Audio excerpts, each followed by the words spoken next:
if I sold these girls to become prostitutes, I would make some money and have some freedom myself. What happens to the boys? They become pimps or pickpockets or drug dealers.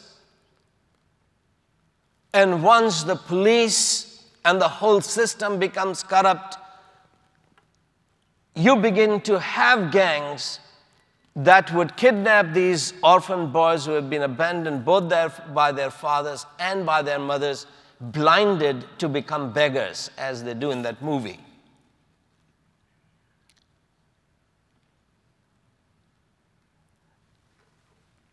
So what really is happening? What is destroying the American family? What is destroying the American economy?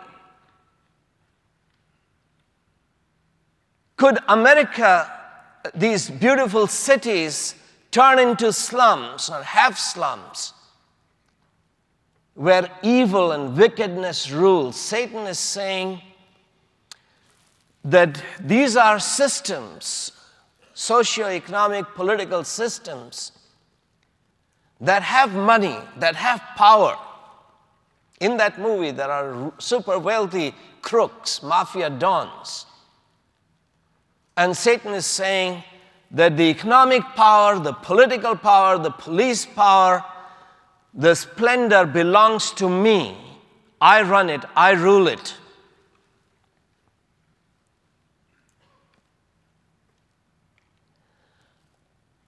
What made America, what made the West different from India? In my books and the lectures that Pastor Duane referred to, I tell the story. My wife and I began serving the poor soon after we were married. The Lord laid it in our hearts that we needed to serve the poor, so we left the urban life, went into real backward area working with poor peasants, and began to create educational and economic and medical projects for these people. And since I was also writing, the word about what I was doing began to spread, and I began to get invitations to speak, first within India and then outside. In 1980, I was invited for the first time to speak in England in 2 conferences on simple lifestyle and economic development. My plane took off about 2 o'clock or so in the morning. And there was a gentleman, Indian businessman, sitting next to me who was returning to his business in London. When he heard that I was living in a backward district in the middle of a village where he'd never heard of that, even the district, in a mud house serving the poor, he decided that I didn't need sleep, I needed counseling. So he made it his mission to try and persuade me to give up my lifestyle and relocate to England and become a businessman. And the main argument that he was using was that doing business is very easy in England. He went on and on and on. Finally, it became very hard to pretend that I was listening. But before I could say to him that I'm tired and I need to sleep, something intrigued me. My English was poor, his was worse. He couldn't speak 1 sentence of correct English. So I was wondering, how could someone who doesn't speak English succeed as a businessman in England? So I asked him, sir, tell me, why is it so easy to do business in England? He said, because everyone trusts you there. Now, I wasn't a businessman. I didn't understand what trust has to do with economic success of an individual or a nation. So I pushed my seat back and went off to sleep. From England, I went to Holland, where my wife and I were invited by the largest Christian charity in Holland to speak in their annual convention and then to do some speaking for them throughout the country. And one day, the director of this organization said to me, come, let's go and get some milk. So we walked through the beautiful Dutch countryside and went into a dairy farm. I was amazed because we were running a little dairy, trying to help farmers get good breed cows and learn how to run dairy. Our dairy had just 4, 5, or 6 animals, and we had 2 men looking after it, and it was always filthy and stinking. This dairy in Holland had about 100 cows, and it was clean and neat and tidy, hardly any smell. And there was no one there to look after the dairy because it was all automatically fed and cleaned and even milked. I'd never heard of machines milking cows and pumping all the milk into a big boiler container. So we went into the milk room. There was no one there to sell the milk, and I assumed that my friend will ring some bell or wait for somebody to come, but he just opened the tap and started filling his jug. And then he closed the tap and reached out to a windowsill and took out a bowl full of cash. He took out his wallet, 20 guilders, put it into that bowl, took some change, put it into his wallet, put the bowl back, picked up his jug and started walking, and I was stunned. I said, man, if you were in India, you would take the milk and the money. Now, I told this story a few years ago in Indonesia in a conference, and there was an Egyptian gentleman, and he really laughed. So everybody turned to him why is this man laughing so much?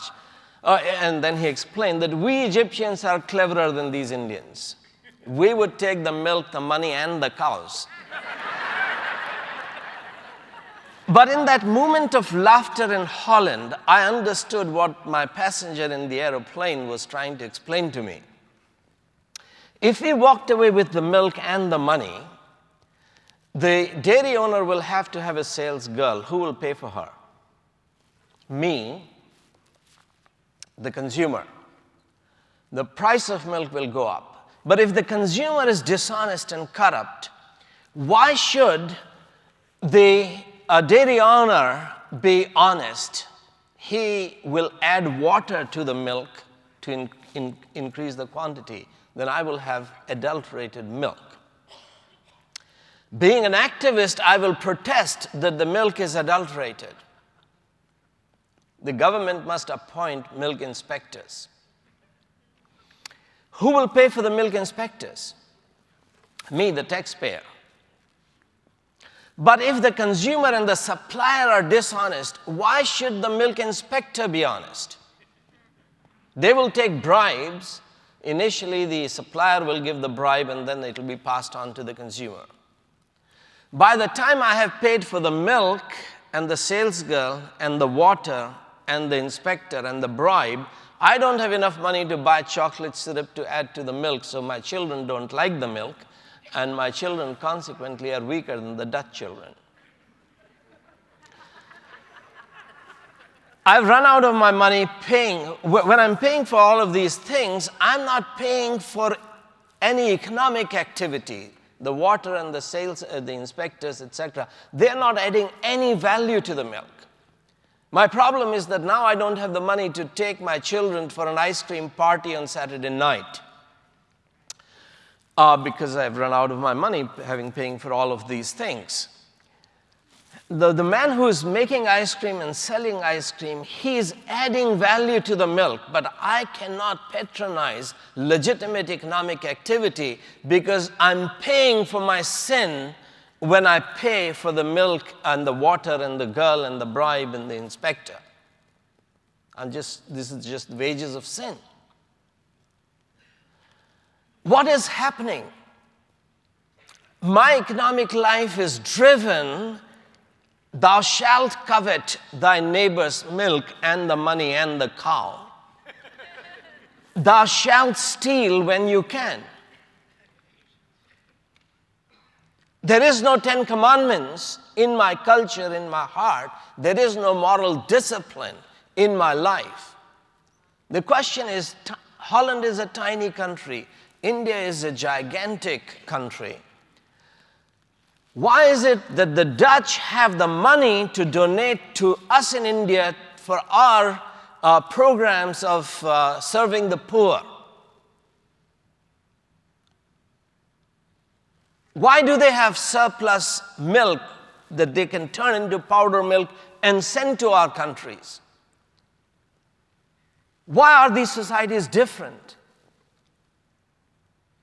As I began to study it, I began to realize that right after the Reformation in Germany, Heidelberg Catechism was written, which even 20, 30 years ago, anybody who went to public high school in Holland had to memorize whole Heidelberg Catechism. This catechism was accepted by the Dutch churches in various Dutch conferences. Finally, in 1618 or so, in the Council of Dort, it was made mandatory that all the Dutch Reformed churches will follow Heidelberg Catechism every Sunday. So out of 52 Sundays, 10 Sundays would be devoted to teaching the 10 Commandments, expounding the 10 Commandments. You shall not steal. What does that mean?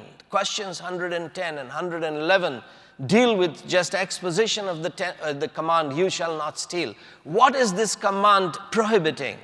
What is this command requiring us to do?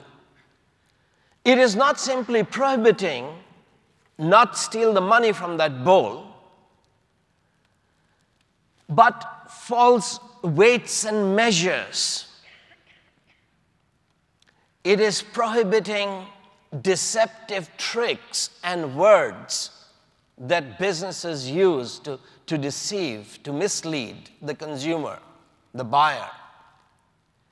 It is requiring that those who steal, this command, you shall not steal, is requiring that those who steal should stop stealing, start working with their hands so that they might make money to give those who are in need, such as this woman, mother with 3 kids, that you make money so that you are able to help those who are in need. This is all what is implied in this commandment according to Heidelberg Catechism. This is what year after year after year after year, for centuries, for generations, people who are coming to the church are learning in Holland. The Word of God is shaping a whole nation. Obedience to that Word is creating a society of trust, where people can trust each other with their milk, with their money, with their cows. And economic life becomes so much easier. When the present financial crisis began in America with Freddie Mac, Fannie Mae, AIG, President Bush had to bail out Freddie Mac and Fannie Mae, etc., with $650 billion or so, $700 billion. Why? Why don't allow these failing economic enterprises to fail? What they were doing was violating the command, you shall not steal. How?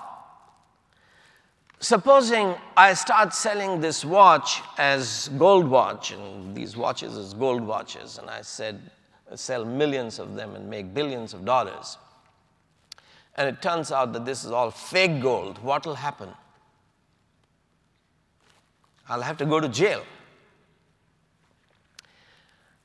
These government-sponsored economic enterprises, such as Freddie Mac, Fannie Mae, etc., they were selling subprime mortgages as securities. Totally insecure securities.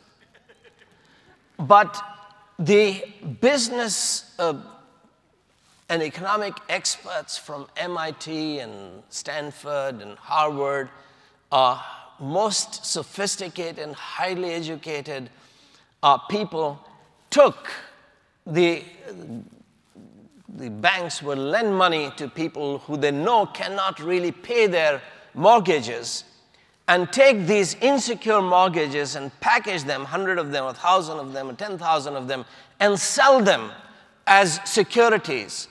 The Chinese invested $650 billion in Freddie Mac and Fannie Mae. Because these were American government-sponsored economic enterprises, Chinese had trusted that we can trust the word of the American government. It was the reputation of America that was at stake, which forced President Bush and then President Obama to bail out these corrupt corporations. What does that mean? That hard-working, honest Americans have to pay taxes to bail these people out who are corrupt, whereas they should be in jail.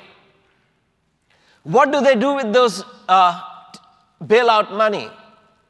They give $165 million as bonuses to themselves. And some of these, now I'm lumping a lot of things together because of time, but you know what I mean. Now, the whole nation is mad and upset about it. That here these people should be in jail for deceiving, for lying, for stealing really from the Chinese and from others. And they're giving these millions of dollars to themselves. Well, the Congress is upset, and the House passes a bill that these people who have received these bonuses, they will be taxed 98%. We want this money back.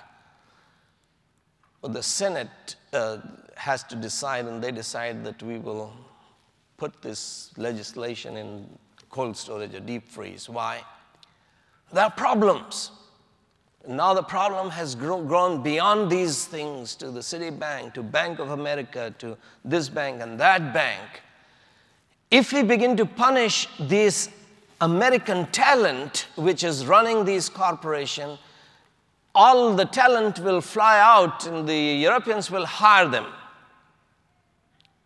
If we allow some of these financial banks and corporations to fail, the investors will suffer. And if the banks collapse, then the government will have to pay $250,000 to the account holders because their money is insured. The insurance will have to pay. This would be just a financial catastrophe. So these corrupt people who have been managing our economy, the wicked, have become so big, so powerful that we just cannot punish them.